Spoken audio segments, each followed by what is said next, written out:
நன்றியோடுமை துதிக்கிறோம் ஐயா. இந்த நாளை ஆசீர்வதித்து தாங்க. கிருபை சூழ்ந்து கொள்ளட்டும். அந்த நாங்கள் நினைப்பதற்கும் கேட்பதற்கும் மேலாக செய்கிறவரே மை துதிக்கிறோம். பஷாலமான தூரமான ரியாந்தரவன் கல்வா ரத்த ஜெயமாகட்டும். இயேசுவின் மூலம் கேட்கிறேன் நல்ல தகப்பனே. ஏசையா என் மேல் மனதுருகி என்னை தொட்டவரே ஏசையா, ஏசையா என் மேல் மனதுருகி என்னை தொட்டவரே ஏசையா. அற்புதங்கள் அதிசயங்கள் செய்கின்றீரே, ஆராதிக்கும் தெய்வம் உண்மையுள்ளவர். அற்புதங்கள் அதிசயங்கள் செய்கின்றீரே, நான் ஆராதிக்கும் தெய்வம் உண்மையுள்ளவர். ஆராதிப்பேன் நான், ஆர்ப்பரிப்பேன் நான், ஆராதிப்பேன் நான், ஆர்ப்பரிப்பேன் நான். ஏசையா என் மேல் மனதுருகி என்னை தொட்டவரே ஏசையா. அத்திமரம் துளிர் விடும்போது வசந்த காலம் ஆரம்பம் என்று சொன்னார். அத்திமரம் துளிர் விடும்போது வசந்த காலம் ஆரம்பம் என்று சொன்னார். காலமினி செல்லாது கர்த்தர் இயேசு சீக்கிரம் வருகிறார். காலமினி செல்லாது கர்த்தர் இயேசு சீக்கிரம் வருகிறார். ஆராதிப்பேன் நான், ஆர்ப்பரிப்பேன் நான், ஆராதிப்பேன் நான், அல்லேலூயா ஆர்ப்பரிப்பேன் நான். ஏசையா என் மேல் மனதுருகி என்னை தொட்டவரே ஏசையா. ஈசோப்பினால் என்னை கழுவினீரே, உளையான சேற்றிலிருந்து தூக்கினீரே. ஈசோப்பினால் என்னை கழுவினீரே, உளையான சேற்றிலிருந்து தூக்கினீரே. என்னை காத்து கொண்டீரே, ஆமேன். வழி நடத்துகிறீர், என்னை காத்து கொண்டீரே, நீ வழி நடத்துகிறீர். ஆராதிப்பேன் நான், ஆர்ப்பரிப்பேன் நான், ஆராதிப்பேன் நான், ஆமேன். ஆர்ப்பரிப்பேன் நான். ஏசையா என் மேல் மனதுருகி என்னை தொட்டவரே ஏசையா. ஆவியிலே நிரம்பி ஜெபித்திடுவேன், முழங்காலை முடக்கி ஜெபித்திடுவோ. ஆவியிலே நிரம்பி துதித்திடுவோம், முழங்கால்கள் முடக்கி ஜெபித்திடுவோம். வருகிறார் இயேசு வருகிறார், நம்மை மறுரூபமாக்கிடவே வருகிறார். வருகிறார் இயேசு வருகிறார், நம்மை மறுரூபமாக்கிடவே வருகிறார். ஏசையா என் மேல் மனதுருகி என்னை தொட்டவரே ஏசையா. ஆமென். அல்லேலூயா. நம்ம தேவன் நம்ம மனதுருகம் உள்ளவரா இருக்கிறார். அர்த்தத்தோடு நம்ம பாடும்போது தேவன் நமக்கு பெரிய காரியங்களை செய்கிறவர். அத்திமரம் துளிர் விடும்போது வசந்த காலம் ஆரம்பம் என்று சொல்கிறார். இதோ இனி காலம் செல்லாது சீக்கிரமாய் நான் வருவேன் என்று கர்த்தர் சொல்கிறார். நாம் ஆராதிக்கிற தேவன் உண்மை உள்ளவர், உண்மை உள்ளவர். ஈசோப்பினால் என்னை கழுவினீரே அப்பா. ஒவ்வொரு நாளும் நம்ம பாவ அறிக்கை விட்டு நம்மை பரிசுத்தப்படுத்திக் கொள்வோம். என்னுடைய வருகை காலம் செல்லாது, எந்த நேரத்தில் எப்போ வருவாருன்னு நமக்கு சொல்ல முடியாது. அதனால எப்போது நம்ம பரிசுத்தத்தோடு காத்திருக்கும் போது கர்த்தருடைய வருகையில நம்ம கைவிடப்படுவதில்லை. ஆவியினால் நிரம்பி நம்ம என்ன செய்யணும்? துதிச்சுக்கிட்டு இருக்கணும். முழங்காலை முடக்கி நம்ம ஜெபிக்கிறவர்களா இருக்கணும். நம்மை மறுரூபம் ஆக்கிற தேவன் ஒரு நிமிடத்துல கண்ணை மூடி கண்ணை திறக்கிறதுங்காட்டி நம்ம மறுரூபம் ஆகிடும். அதுக்காக ஆயத்தமாயிருங்க, அநேகரை ஆயத்தப்படுத்துங்க என்று கர்த்தர் சொல்கிறார். வாலிப பிள்ளைகளுக்காக நாம் ஜெபிப்போம். அநேக பிள்ளைகள் அங்குமாய் இங்குமாய் அலைந்து திரிந்து கொண்டிருக்கிற மக்களுக்காக ஜெபிப்போம். அறியாமல் உணராமல் இருக்கிற பிள்ளைகளோட கண்கள் திறக்கப்படணும். கண்கள் திறக்கப்படணும். பாஷாலமான தூரமான ஷபக்கலமான தூரம் வாலிப பிள்ளைகளை தொடுங்க. படிக்கிற பிள்ளைகளுக்கு நல்ல ஞானத்தை தாங்க. சிறு பிள்ளைகளை அனைவரை என்னிடத்தில் வரவிடுங்கள் என்று சொன்னீங்க. சிறு பிள்ளைகள் ஊழியத்தை ஆசீர்வதிங்க ஐயா. அல்லேலூயா. மலை மேலே ஏறுங்கள், மரங்களை வெட்டுங்கள், ஆலயத்தை கட்டுங்கள், அதுமே நான் பிரியமா இருக்கிறேன் என்று சொன்னீங்க. எங்கும் ஆலயங்கள் எழும்பன ராஜா. அல்லேலூயா. ரூஷாலமான தூரமான உனக்கு விரோதமா எழும்புகிற எந்த ஆயுதமும் வாய்க்காமலே போகும் என்று சொன்னீங்களே. அப்படியாக ஆண்டவரே, யாக்கோபுக்கு விரோதமான மந்திரம் இல்லை, இஸ்ரவேலுக்கு விரோதமான குறிச்சொல்லை இல்லை என்று கர்த்தர் சொல்லியிருக்கிறார். இப்போது மன கஷ்டத்தோடு, துன்பத்தோடு, துயரத்தோடு டிவி முன்பாக அமர்ந்திருக்கிற பிள்ளைகளுக்கு கர்த்தர் சொல்கிறார், என்மேல் நம்பிக்கையாயிரு, கர்த்தர் மேல் நம்பிக்கையாயிரு, நான் உன்னை கைவிட மாட்டேன் என்று சொல்கிறார். வார்த்தை பிள்ளைகளுக்கு ஆசீர்வாதமா இருக்கட்டும். இந்த வார்த்தை ஆண்டவரே ஆற்றி தேற்றுகிறதா இருக்கட்டும். இயேசுவின் நாமத்தை கேட்கிறோம் ஜீவன நல்ல தகப்பனே. ஆமென். பிரியமான நம்ம தேவன் வல்லமை உள்ள தேவன். அல்லேலூயா. ஆமென். கர்த்தருக்கு ஸ்தோத்திரம். அவருடைய சமூகம் உங்களுக்கு பக்கத்தில் இருக்கிறது. ஆமென். ஷக்கினா மகிமை ஆமென். உங்கள் பக்கத்தில் இருக்குது. நீங்கள் எங்கே உட்கார்ந்து டிவியை பார்த்துன்னு இருக்கு இந்த செய்தியை கேட்டுக்கொண்டு இருக்கீங்களோ, அல்லேலூயா, ஒருவேளை செல்லில் கேட்டுக்கொண்டு கூட இருக்கலாம். எங்கே இருந்தாலும் உங்களை சுற்றிலும் தேவ மகிமை இருக்கிறது. ஷக்கினா மகிமை. அல்லேலூயா. தேவ ஆலயத்தை நிரப்பின போது ஆசாரியர் நிற்கக்கூடாமல் போனதாம் அந்த மகிமை. அந்த மகிமையை நமக்கு இன்னைக்கு கொடுத்துருக்கிறார் சொன்னால் கிருபைதான். ஏன்னா யெகோவா தேவன். யாரு? யெகோவா. யெகோவானா எப்படின்னா மாறாதவர். யெகோவா எப்படிப்பட்டவர்? மாறாத தேவன், நிலைத்திருக்கிற தேவன், நமக்குள்ள நிலைத்திருக்கிறார். நான் உன்னை விட்டு ஒரு வாட்டி உள்ள வந்துட்டாருன்னா நான் உன்னை விட்டு விலகுவதும் இல்லை, உன்னை கைவிடுவதும் இல்லை.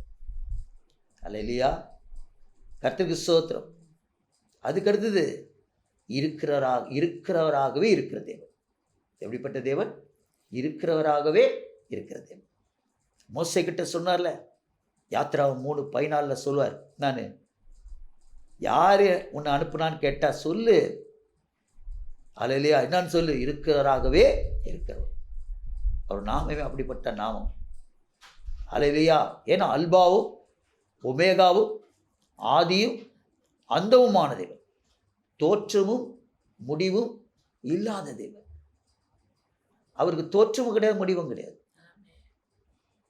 அப்போ ஏசப்பா எப்படி தோன்றாரு, எப்படி பிறந்தாருன்னு கேட்டால் வசனம் சொல்லுது. யோவான் புத்தகத்தில் 1வது அதிகாரத்தில் அவர் ஆதியிலே தேவனோடு கூட இருந்தார்னு தான் சொல்லுது. அல்லேலூயா. வெளிப்பட்டார், பிறக்கலை. அவருக்கு பிறப்பே கிடையாதுங்க. அவருக்கு தோற்றமும் கிடையாது, முடிவும் கிடையாது. அவர் வெளிப்பட்டார், ஆவியில வெளிப்பட்டார். அல்லேலூயா. மாம்சத்தில் வெளிப்பட்டார். அதான் மிக முக்கியம். அந்த ஏசப்பா நம்ம கூட இருந்து நல்லா வாழ்ந்து நம்ம எப்படிலாம் வாழணும்னு காண்பித்து, அல்லேலூயா, எப்படி ஊழியம் செய்யணும்னு சொல்லி கொடுத்துட்டு மரித்து அதே வழியை நம்ம செய்வோமான்னு இன்னைக்கு எதிர்பார்த்துன்னு இருக்கிறார்.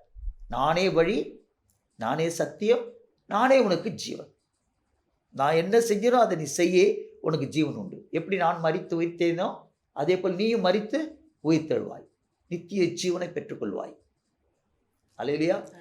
ஏசப்பா கிட்ட வர்ற நோக்கமே அதுதான். நமக்கு வேற எந்த நோக்கமும் கிடையாது. யெகோவா தேவன். இதில் என்னன்னாக்கா, யெகோவா தேவன் நம்ம பொதுவாக சொல்லிடுறோம் அவர் மாறாதவன்.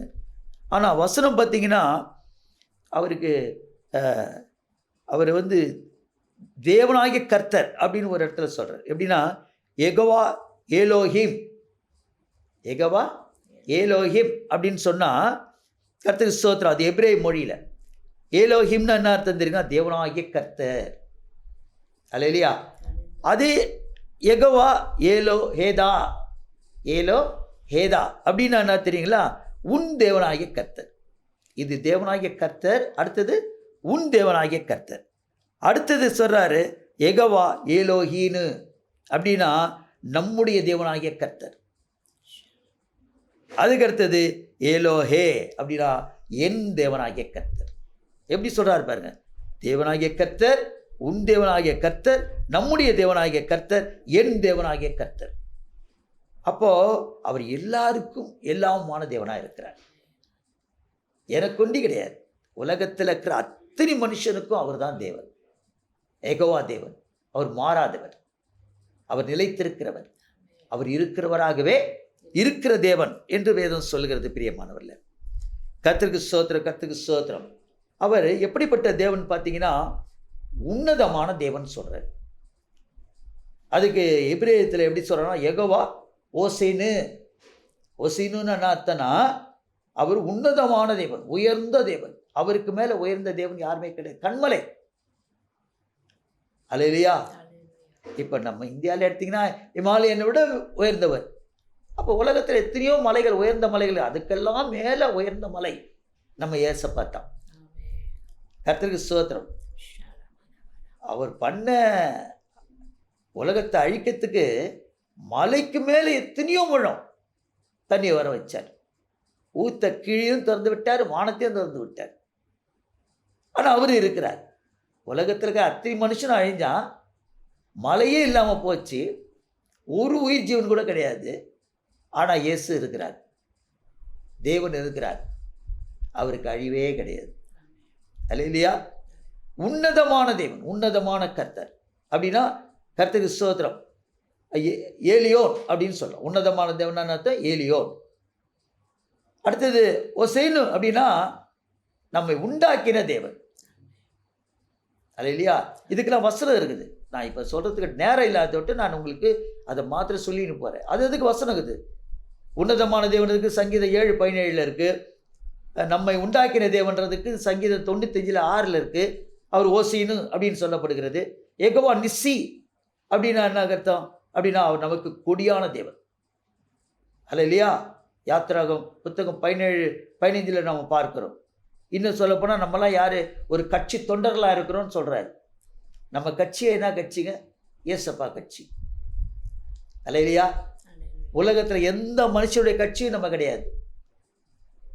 இது எத்தனையோ கட்சி வரப்போகுது, எத்தனையோ கொடி வரப்போகுது, எத்தனையோ ஆட்சி வரப்போகுது. அதெல்லாம் இல்லை.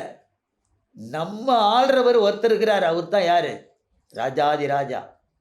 என்னுடைய ஆளுகை பரலோக ராஜ்யம். ஒரு அல்ல சொல்லிங்களா? என்னுடைய ராஜ்யம் இந்த பூமியில வருவதாக. அப்போ அதுக்கு நம்ம தான் யார்? தொண்டர்கள். தொண்டர் வசனம் சொல்லுது. அல்லேலூயா. நீங்கள் யோவேல் தீர்க்கதரிசி புத்தகத்தில் 1வது அதிகாரத்தில் 13வது வசனத்தில் பார்த்தீங்கன்னா அங்கே சொல்கிறாரு, நம்மளாம் யாரா? தொண்டர்கள் அப்படின்னு சொல்கிறார். நீங்கள் வீட்டில் அப்புறம் வாசி. யோவேல் 1வது அதிகாரம் 13வது வசனத்தில் இருக்குது. நம்மளாம் யார்? தொண்டர்கள். அப்போ தொண்டர்கள் என்ன செய்யணும்? கொடியேற்றணும். சங்கீதம் 20:5 சொல்கிறார்ல, கர்த்தருக்கு என்ன செய்யுங்க? கொடியேற்றுங்கள். அல்லேலூயா. அவரை பிரஸ்தாபப்படுத்தணுங்க. அதுதான் நம்ம வேலையை. இந்த யெகோவா தேவனை எல்லாருக்கும் சொல்லி வரணும். நிறைய பேர் கேட்பாங்க, ஏன்பா கிறிஸ்தவங்க எத்தனை பேர் கோயிலுக்கு போகிறாங்க? சைலண்ட்டாக போகிறாங்க, அவங்க பாட்டு வராங்க, ஞாயிற்றுக்கிழமைனா கோயிலுக்கு போகிறாங்க. அல்லேலூயா. ஏதோ ஒன்று அவங்க செய்கிறாங்க, அப்புறம் வந்துடுறாங்க, அதோடு அவங்க வேலையை பார்க்குறாங்கல்ல. நீங்கள் மாத்திரம் ஏன் பைபிளை தூக்கின்னு அங்கங்கே போய் இயேசு நல்லவர் அப்படி இப்படின்னு சொல்லி தெரிஞ்சுன்னுக்கிறீங்கன்னு கேட்குறாங்க. அல்லேலூயா. அந்த மாதிரி திரியறது தான் அவங்க வேலையே. ஏன்னா ஏசப்பா அப்படி தான் திரிஞ்சாராம். என்ன செஞ்சாரா? பரிசுத்த ஆவி அவர் அபிஷேகம் பண்ணணுன்னே நன்மை செய்கிற தேவனாய் சுற்றி திரிந்தார். அல்லேலூயா. திரியறது தான் நம்ம வேலையே. எங்கெல்லாம் போன்றாரோ போயினே இருக்க வேண்டியதான். நான் காண்பிக்கிற தேசத்துக்கு போ, என்னை பற்றி போய் சொல்லுன்னா சொல்லணும். சொல்லலைன்னா நம்ம கிறிஸ்தவனே கிடையாது. ஏதோ ஒரு படத்தை வச்சு அதை பார்த்து அது முன்னாடி உட்காந்து முட்டி போட்டு ஜெபம் பண்ணிட்டு வீட்டில் படுத்து தூங்குறதுல ஒரு பிரயோஜனம் கிடையாது. ஒரு அல்ல தெரியல. 24 மணி நேரம் என்னென்னமோ செய்வாங்க. அதெல்லாம் நான் சொல்ல விரும்பலை. ஏன்னா யாரையும் நான் பகைக்கலை. ஏன்னா அவங்க அறியலை. ஒரு அல்ல சொல்லிங்களா? நானும் ஒரு காலத்தில் அப்படி தானே செஞ்சேன். உலகத்தில் நானும் அப்படி தானே இருந்தேன் ஒரு காலத்தில். இப்போ தானே அந்த கண் திறக்கப்பட்டது, செதில் நீக்கப்பட்டது. அல்லேலூயா. எப்படி சவுல் கண்ணில் இருக்கிற செதில் நீக்கப்பட்டதோ அது மாதிரி செதில் நீக்கிறார் அவர். அதை நீக்கிறதுக்கு தான் நம்மளை வச்சிருக்கிறார். நீ போய் இயேசுவை பற்றி சொல்லு. நீ ஒன்றும் அவங்க செதில் எடுக்க வேணாம். செதில் எடுக்கிற ஒருத்தர் இருக்கிறார், ரட்சிக்கிற ஒரு தேவன் இருக்கிறார்.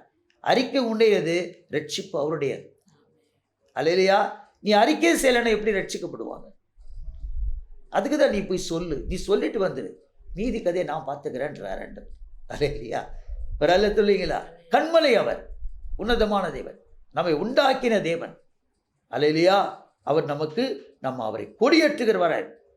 யெகோவா ஈரே அப்படின்னா எல்லாவற்றையும் பார்த்து கொள்ளுகிற தேவன் சொன்னார். எல்லா யெகோவா தேவன். நான் ஆண்டவரே பலிக்கு ஒன்றுமே இல்லையே, நீ வாடா, எல்லாம் அவர் பார்த்துக்குவாரு. ஆபிரகாம் சொன்னார்ல ஈசாக்கு கிட்ட, கட்டை இருக்குது, நெருப்பு இருக்குது, எல்லாம் எடுத்துக்கினேன், பலிக்கு எங்க ஆடு எங்கன்னு கேட்கிறாரு. கர்த்தர் பார்த்து கொள்வார்னார். தலையிலையா அவர் தான் யார்? யெகோவா ஈரே, நம்மோடு கூட இருக்கிறார். யெகோவா சிட்கேன்னு நமக்கு நீதியான தேவனா இருக்கிறார், நம்மை பரிசுத்தப்படுத்துகிற தேவனா இருக்கிறார். யெகோவா ஷாலோ, நமக்கு சமாதானத்தை தருகிற தேவனா இருக்கிறார். யெகோவா ஷம்மா, அவர் நம்மோட கூடவே இருக்கிற தேவனா இருக்கிறார். அவர் அல்ல சொல்லுவீங்களா? நம்ம ஒரு நாள் கைவிட மாட்டார். ஜெபிப்போமா?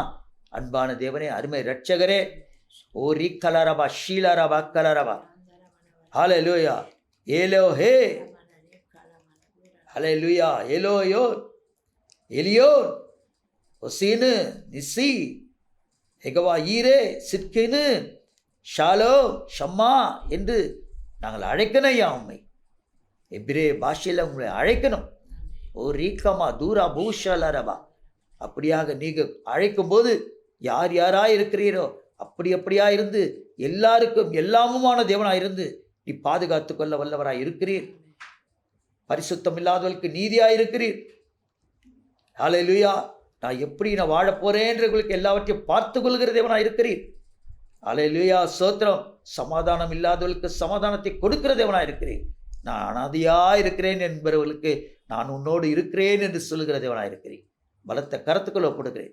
பரிசுத்த ஆவியின் ஒத்தாசுடன் நஸ்ரேனாகிய இயேசு கிறிஸ்து நாமத்தினாலே கேட்கிறேன், ஜீவனுள்ள நல்ல பிதாவே, ஆமென்.